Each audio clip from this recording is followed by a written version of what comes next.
Sincèrement, je tiens à remercier le chef de l'État et son gouvernement, et le président Patrice Talon.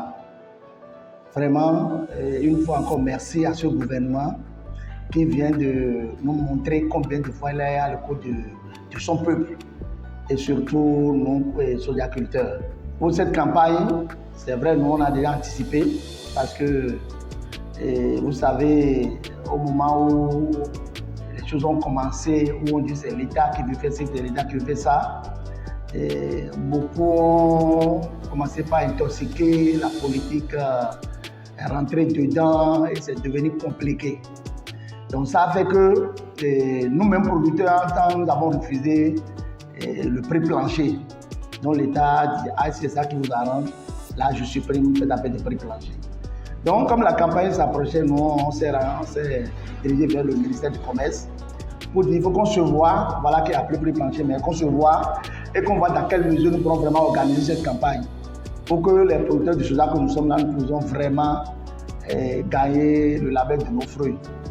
Donc c'est pour ça que nous étions allés au ministère de l'Intérieur, ils ont invité aussi les commerçants et les cadres des deux ministères. Nous nous sommes retrouvés au ministère du Commerce et nous avons fait des propositions. Et parmi nos propositions, nous avons demandé que l'État puisse revoir un peu les taxes à l'exportation. Hier, le ministre d'État des Finances vient nous rencontrer à Parakou avec son homologue de l'agriculture, de l'élevage, de la pêche, toujours pour voir avec nous comment nous puissions vraiment organiser cette campagne pour que le producteur du soja que nous sommes, nous puissions vraiment gagner un peu sur nos différentes productions. Et la position que nous avons fait hier, on avait demandé à l'État de revoir un peu la taxe à l'exportation et après ça, de nous aider encore à revenir sur le prix plancher. Un prix plancher, c'est que le producteur même sait à quel prix il doit vendre ça. Donc c'est pourquoi je veux profiter maintenant pour demander à l'État de nous aider à fixer encore un prix plancher et lancer de façon officielle la commercialisation.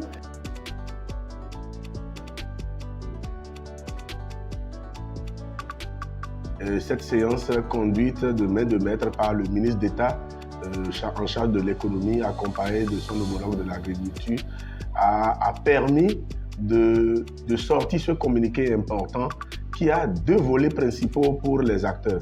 Le premier volet, c'est une façon pour l'État de dire aux exportateurs qui ont déserté le forum, qui sont partis, de revenir au Bénin pour faire leurs affaires dans un climat serein. Cela implique pour les producteurs de nouveaux contrats avec une révision des prix.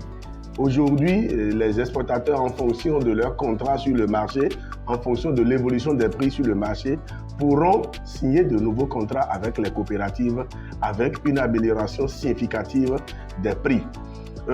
Deuxième chose que ça implique, les acteurs doivent se réunir très rapidement pour proposer maintenant le prix plancher. Et le prix plancher, ce que cela signifie, il faudra l'expliquer. C'est le prix en dessous duquel le kilogramme du soja n'est plus rentable pour le producteur. Toute autre interprétation est une erreur de ce prix plancher. Donc, les acteurs doivent très rapidement se voir pour fixer ce prix et l'État arbitre. Donc, ils doivent procéder à cette fixation et lancer officiellement la campagne de commercialisation. Si la campagne n'est pas lancée, on ne pourra pas s'arrêter à un moment donné et faire un bilan. Donc voilà les deux défis que cette décision implique. Cela demande aux acteurs. Le gouvernement a joué sa partition. Il nous revient à nous, acteurs, de nous prendre au sérieux pour réussir cette campagne. Donc de lever tout ce qui est barrière pour mettre en place des dispositifs sérieux et solides pour que cette campagne soit une campagne réussie, aussi bien pour les producteurs, pour les acheteurs et pour les exportateurs.